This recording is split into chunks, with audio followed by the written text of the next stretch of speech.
Alright, everyone, welcome to another episode of the Emmy nominated, imitated but never duplicated Team-Stirr show, also known as Stewart Talk and Borges in the Bunker. Welcome, everybody. Welcome to the bunker. Everyone have a seat. It's not going to be much of an entertaining show. This is more informational purposes only. But God bless you all. Hope everyone's having a great weekend. Today is August the 13th. It is August the 13th. Summer is almost winding down. Of course, we have the voting going on for the contract. Everyone participate. Everyone vote. You know, I'm not going to tell anyone what to do, so just to vote. You know, let your voice be heard. That's how your voices are heard, through the voting process. Let me read the CYAs, and we can get on with the show. The facts and dates and events presented in this video are from the members' best recollection and may not be fully accurate. This video is intended for entertainment purposes only. Always consult with your local union about your rights and duties at your workplace. The opinions shared on this video are my own, Daniel Borges in the Bunker, and do not necessarily represent my employees' positions, strategies, or opinions. All views shared are protected under the National Labor Relations Act. All right, everybody. God bless you all. God bless America. God bless this union. God bless the hard-working man, whether you're a union person or not. God bless you all. Everyone's trying to make a decent wage here, and you know, it's our God-given right. But all right. So where do we leave off? Okay, so I want to finish up some stuff real quick. Our pension plan. This is called the SPD. This is the SPD. You will find this on UPS's app. Go look for your the calculator, your pension calculator, and you will see it. So what I would do is I would leave a link to this actual SPD itself, where you can print it out in case you have a hard time. But that UPS site is tough to get through, so it took a while to get to it. But this is our plan. This is our pension plan. It's been there since 2018. We've had this book. They've mailed it out. I currently found it. I never really paid attention to it. But, you know, I got some questions. I had a question about it. You know, when we were at the union meeting, we were told, I asked the question of where is the company's contributions? How much are they contributing? So they gave me two numbers. One number was for the health and welfare, 14.91, and for the pension is 13.94 an hour that the company is contributing to our health, welfare, and pension. Now, they said that the health and welfare was not in there, but the pension would be. Still looking for it. I text the top three, Paul, Chris, and Bob. Text them together in a group text. What page is it on? So I can find it. No response. Nothing. And, you know, all you can do when stuff like this happens is just speculate. Because there's no real reason or excuse to not. It's a simple question. What am I beneath them to answer a question like that? Am I not worthy of answering that question? I don't know. But they don't like answering questions, especially anything if you put it in writing, in email, in text, whatever, because they'll never be able, if they do that, they'll never be able to backpedal and say, oh, I never said that. And that's usually why tough questions they will not answer. And, you know, it's always a problem. But it's a shame we only get 4 union meetings a year, and this is the place where these things have to be handled. So for all of those people that say, you know, oh, well, you should talk to them and maybe talk to them on the side of, well, what's the point? Because they won't answer your questions. I can't even get a simple text return. I asked another person, who I won't mention his name, I questioned him before the union meeting about pension questions. Never got back to me. And it's, you know, It is what it is, but there's always a method to my madness. You know, it's not just going to end there. It's not going to be, oh, just ignore Borges and he's going to go away. It's not. It's not. Because there is a method to my madness. Just time, in time, everyone will see. But for now, that's that. You know, we don't, there's not really the information that you need or what you get. I think it's $178 per year, it says in there. As a figure, and you know, that's what it is. So look through that. I'll continue to look through it. Maybe there was some oversight on my part. But another thing I want to talk about, a great so-called supplement, which I don't see any highlights in there. I really don't. Maybe the mechanics. I heard the mechanics. I didn't see it for myself. They got a 25-cent raise versus the $500 they used to get for tools, which was only once a contract. That has been removed. And remember, you will never get that $500 back. But is the 25 cents greater? I think the 25 cents is greater in the long haul. But will you get 25 cents every contract? I don't know. I do not know about that. You know, of course, it messes up the new guy that comes in, but of course, he only has to go through a 1-year progression. So as far as mechanics, I see that as a highlight. I don't see it too bad, but I haven't seen it myself. It's been mentioned. But also another thing, an alleged highlight. I got 1, 2, 3, 4 contracts here. 5 because I'm missing the one from 97. Those 4 contracts, this next contract will be number 6 for me. Those 4 contracts all have sick days at 9 hours. We lost that. They want to call it what they want to call it. You know, we compiled a sick day, or you know, whatever they want to call it. All the company lost was 2 hours. That's it. 2 hours. They took away from us an hour from each day. We now have we only get paid 8 hours. So for the last 25 years, we were getting paid 9 hours. No longer the case. We're never getting that back. So that's that. You want to call that's their highlight? I don't know if they were banking on the $1.50 as their highlight too. But if those are the only 2 highlights, let's say I give you that. What else is there? Really, what else is there? I don't see it. I don't see it. If anyone else does, please inform me, because I don't know. But that's what it is. That's the best we got and we can get. So now the rest, what we're going to do today is I'm going to try to go over as much of this master as I can, as quick as possible. This is boring time from here on out, and so everyone, please bear with me. We're going to go into the master. I got page 10. I'm on page 10 here, and I try to go through this quickly. You know, I'm not gonna read word for word. I just try to, you know, sum it up real quick, just for the sake of time, and you know, not boring you guys. But this is what it is. So, page 10 from Article 15, you got some military leave language in there, which is, you know, for those servicemen and women, thank you for your service. And before I forget, because I continue to keep forgetting, the sergeant at arms at our union meeting, all those guys, thank you guys. You guys do a great job, and I'm being very honest here. You guys did a great job. That union meeting did get out of control, and all you guys were on top of everything. You guys made sure the order was brought back in, you know, and you guys did a great job. I really salute you guys, Bill and all those other guys, TV. God bless you guys. You guys did a great job, and you're awesome. Thank you. But definitely our military, God bless you guys. Thank you for your service. You're always honored. You know, I think this country should honor you a lot better than they do. They really should.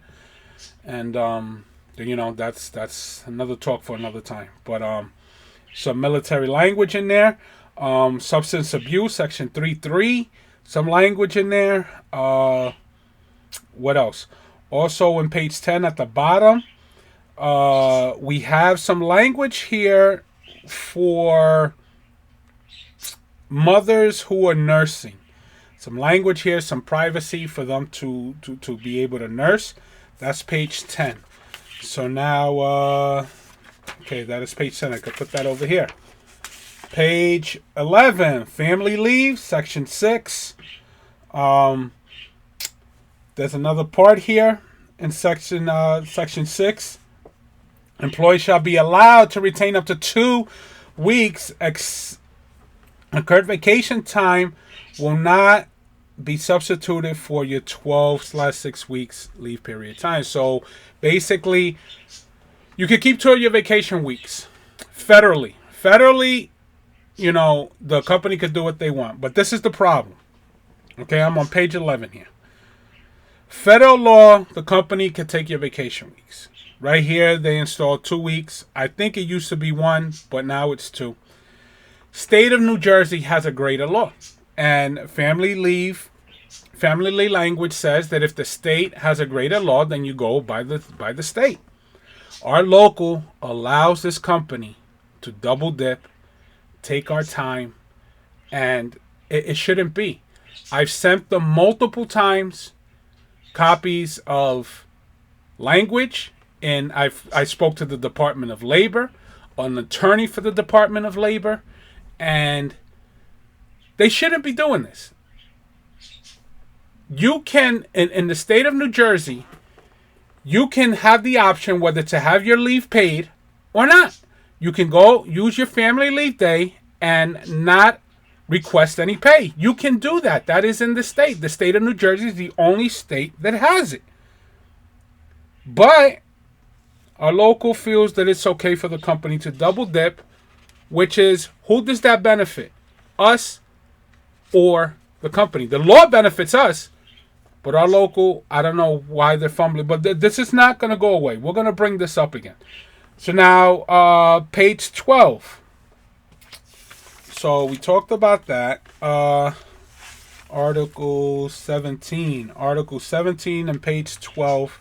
Let me see. Okay, this is a penalty pay. Penalty pay language. Okay, that's changed. So now you can, company has 2 weeks to fix it before they now start paying 8 hours a clip. For part-timers, it's 4 hours. And then, of course, if it continues up to 5 for a part-timer. So when they're going to have a new system, so they have to have it. All this stuff has to be ready by 2026. By August 1st, 2026, once the system is up and running, they need to be paying up to 5 hours after 2 pay periods. And of course, I think for everyone is 8 hours. The penalties have increased in that. I have no issue with that. That's cool. Further down on the page, as far as grievances are concerned, this is important. No longer does labor, after a grievance has been settled, let's just say the shop steward and the manager settle on paying somebody, they have 10 days. They have 10 days. They have a 10-day window from the minute that grievance is settled. They got to fix it. No longer do you have to wait to get to labor, and that usually used to be a hang up, and that used to be how you could say a loophole for management to delay paying somebody. So after 10 days, after, let's just say, a shop steward like Dino settled with one of the managers, they got 10 days to pay that person, or penalty is due. And so another thing, there's another section here on page 12 where the employee, if you are overpaid, if you got overpaid, you need to notify the company within 5 days. If they do not fix it within 5 days, no longer can they come after you, especially if they continue to do it. So they need to fix it within 5 days after you notify them. After that 5-day grace period, they're done. That's it. You're no longer responsible. You did your duty, and you can move on. So now, Article 18, we're going to page... I'm sorry, there's something in page 12. What did I miss? Article 18, page 12, page 13. Now, if doubles, in this section, we're talking about doubles here. New language that if the percentages do not, if you have an issue with the percentages, they have to pop open the seals. As long as you're on property, and you can configure it if the percentages are wrong, if you have an issue. So you have that. Let me see. As far as phones, cell phones for Section 8.2, as far as cell phones for there's language in there for non-driving employees. We got Section 11 over here. What do we have? When they rent the vehicles, they have to, package car, whatever it is, they have to have the same standards as the standards that we have. So, what is it? Camera monitors in the back, they need to have those. So, Section 13, the exhaust system for tractors, I guess has to be kind of updated for better exhaust because of the diesel, which is, not good stuff. And Section 14. Package car and other vehicles as far as ACs are concerned. All new 2024 ACs for all vehicles coming in. Shifters, package cars. We already have them in tractors. Not an issue. All package cars. They must have a fan no later than 30 days after this. So we actually have package cars without fans. Unbelievable. By 2024 of June of next year, all vehicles need to have 2 operating fans. So now you need to have not 1 but 2 by 2024. Unreal. And then of course, everything is broken down in sections on how who gets the ACs first and all this other stuff. And you got sections 2, I think the sections 1, 2, and 3, zones 1, 2, and 3. And I don't know what zone we are, but of course the hottest go first. And, of course, a place like Arizona, California, I can understand that. So now page 14. We're on page 14. Okay, they have to create a heat committee. Package cars 2023 and older. It seems they're going to get fans, heat shields, and heat vents. I see nothing about ACs. So all this talk about we're getting ACs, the older ones are not going to get it. Doesn't seem like they are. They're going to get heat shields and other type of, contraptions to get all the heat out. They have 18 months to get it done. If this stuff is not resolved by 2024, it has to be referred back to the National Negotiating Committee as far as getting the heat shields, the fans, the extra vents, working extra to get this stuff done. So, as far as the amount of vehicles, I think new vehicles, let me see. Gear shift extension shall be accessible case by case basis. All new package cars placed into service shall be equipped with power steering. The employer will replace they have to replace at least 28,000 package cars and vans during the life of this agreement. So 28,000 new vehicles somehow has to be spread out between sections 1, 2, and 3. So that's page 14. I think we're going on to page 15. Page 15. What is section 22? Am I doing section 22? Over 70 language. Section 22 is over 70 language. Sorry about that, you guys. Hope that didn't hurt. Section 27. Heat-related injury and illness prevention. This is a new section. Section 27 is a new section. The employer shall, and then you have over 13 items. I'll read them quick. Number 1, portable drinking water. Water has to be available, whether it's portable, whether it's fountain, they have to get it. One-time water jug. They have to provide a one-time water jug. I think that's for package car drivers. A one-time water jug. Ice machines, they need to be operating and sanitary. If not, they got to get ice available and delivered. Training on reporting symptoms and requesting emergency assistance. Number 5, designate a heat person on all shifts that are authorized to call 911. If no one is available, any employee can call 911. That's a bunch of BS. If I need to call 911, I'm calling 911. I don't need anyone's permission to call 911 if it's necessary. So that you could pretty much go to hell with that. Number 6, new hire. You have to bring them in slowly when it comes to these heat conditions. So you just can't just throw him right into the fire right away so he can, pass out or whatever. Gradually. Install a minimum of 18,000 additional fans, 2,500 water fountains minimum by the life of this contract. New water fountains, I guess. Allow overhead doors to be open. Monitor, number 10, monitor employees for heat-related symptoms. We need to watch and enforce that. That needs to be enforced and watched. Communicate to others about the PCM, about heat-related injuries that occurred. Talk about it. They need to tell someone. I know when we had a person die in the yard so many years ago, I was in package. I didn't know about it till years later. Nobody ever communicated that. No one ever communicated that. They try to keep these things, they try to keep these things in the dark, Page 16. Page 16, real quick. Identify cool zones, number 12. Number 13, we need to enforce these rules, and we cannot ignore them. So employees shall be allowed to follow best practices. We need to enforce these things.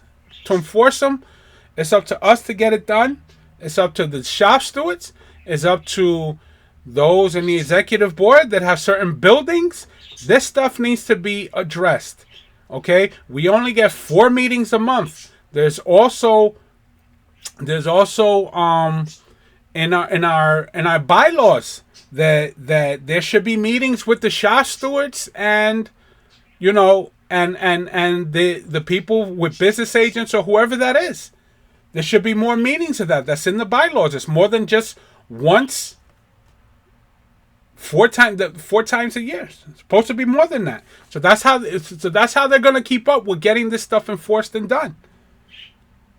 We're still on page 16. What do we got? Section 5, airport IDs. Of course, you need to be paid on the clock getting them. Person needs to be on the clock. Another thing, all management needs to wear ID badge. While on duty, provide their name at request. These are especially for those supervisors who get upset when they're told about working. No longer can you avoid that. That's a problem. So ID needs to be shown, full name when it's requested. As far as jobs, increase in jobs, Section 3. Section 3, give me a second. This is Article 22.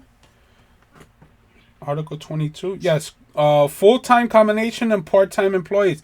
The creation of 22,500 part-time, full-time job openings throughout the operation. So that number increases in Section 3. 7,500 new full-time jobs from existing part-time jobs during the last 3 years of this agreement.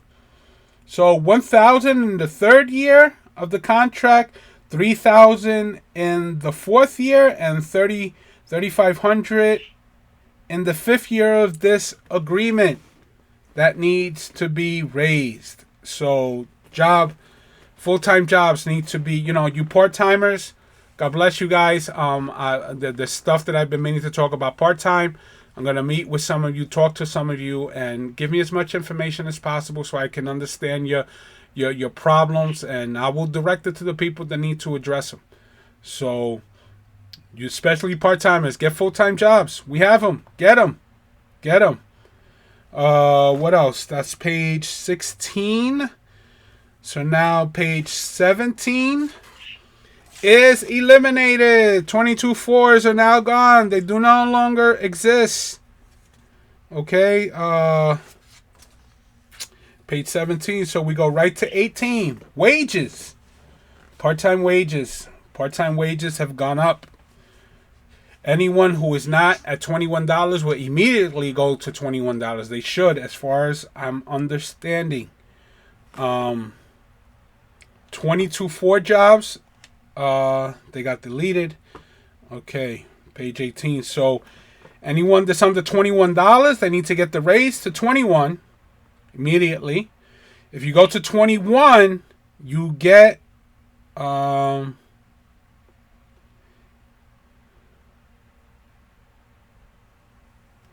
raises from 2024 to 2027. So once you go to 21, that'll be it, and you continue your raise after 2024.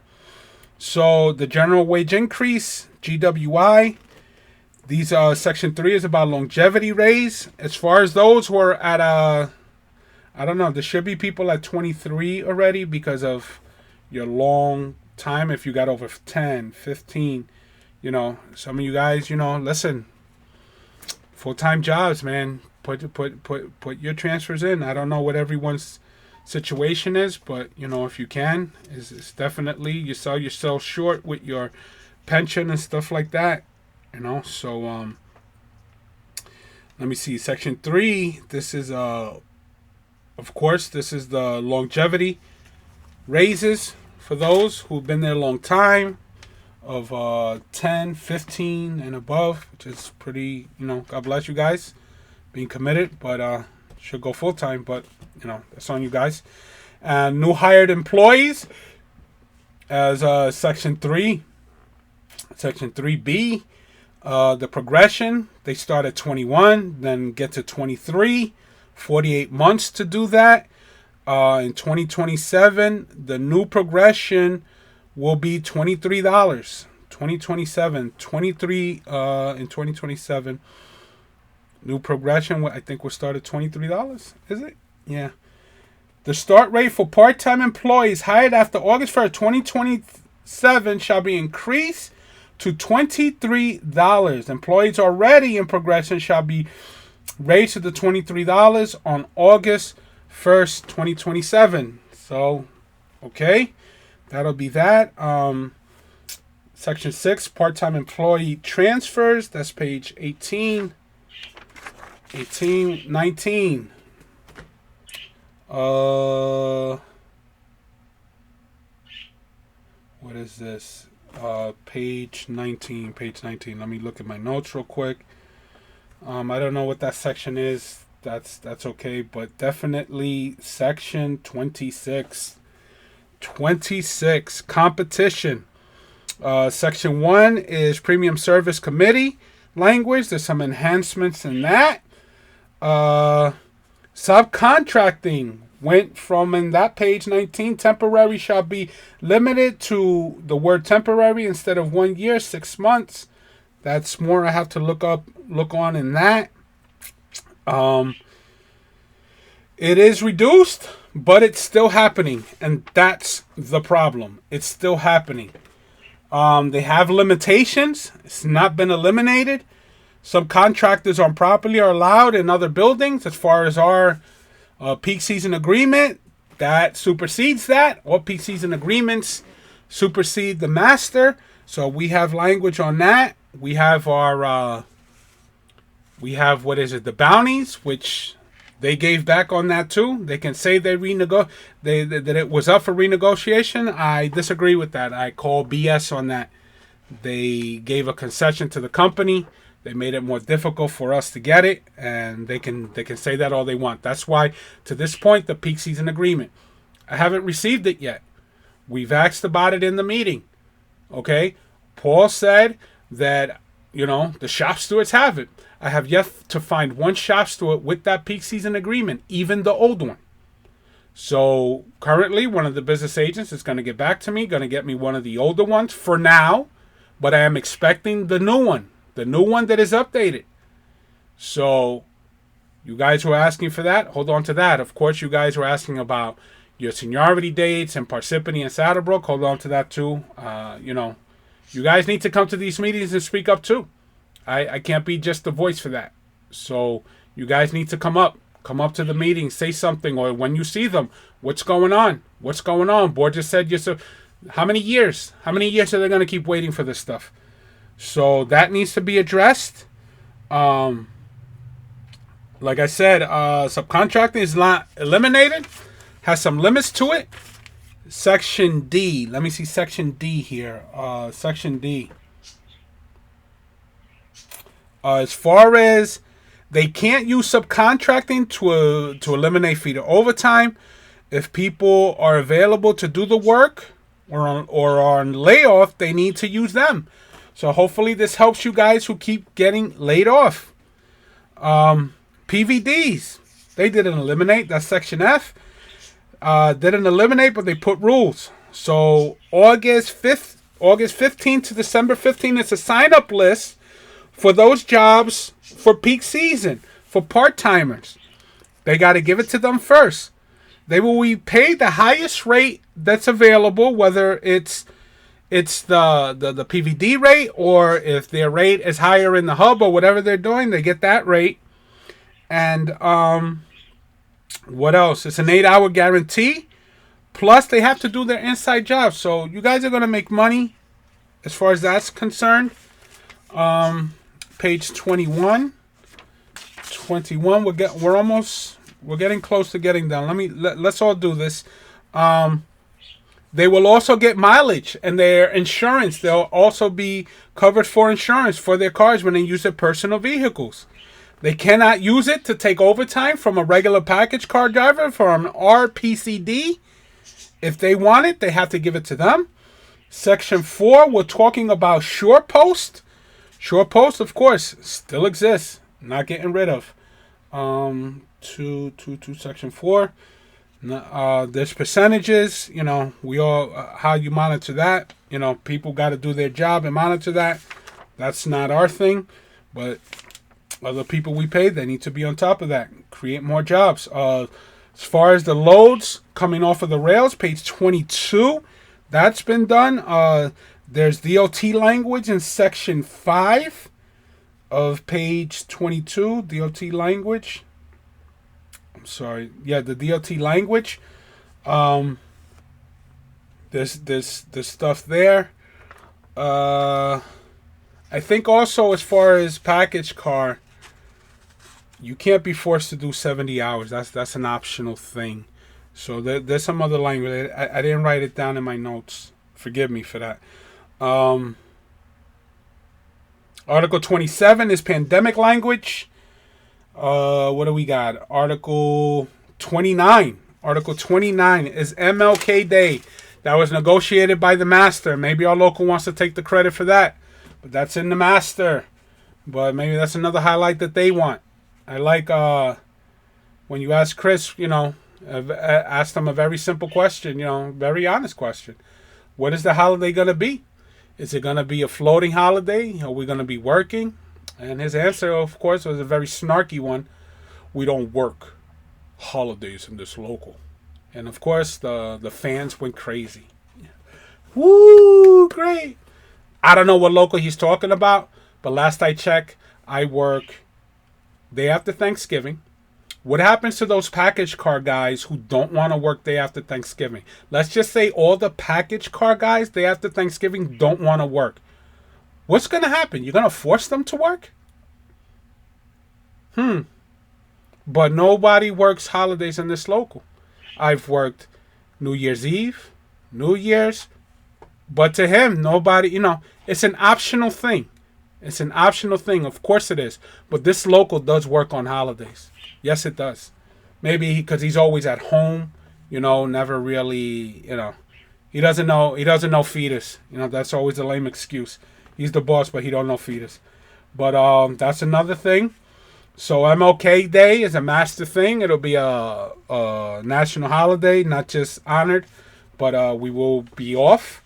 And of course, I'm sure they'll make a work list for that if you want to work, because the company doesn't want to shut down. But nonetheless, it is what it is. So the part-timers. So, okay, that's page 23. We just took care of that. Of course, page 24. Page 25. And page 26. This should all be pension stuff that has absolutely nothing to do with our local at all. Page 26, page 27. What's page 28? And 28. that's going to be it for us today, guys. Those articles and those pages that have to do with the pension has nothing to do with us. SPD, I'm going to put the link at the bottom, but go to UPSers, go to, you got to look for your retirement calculator, but there's benefits and that link to do it. It's a little complicated. It'll take a while, but keep going through health and benefits, and eventually you'll find pension calculator. But that is, wow, 35 minutes, guys. That is the end of our show. God bless you guys. God bless America. God bless this union. Everyone be safe. God bless the working man. We need God's blessing all the time, because look at what happened to Yellow. I mean, pray for those people. And everyone, please be safe. Everyone vote. Let your voice be heard. And we'll get with you guys hopefully next week. God bless you. Have a good night. Great weekend.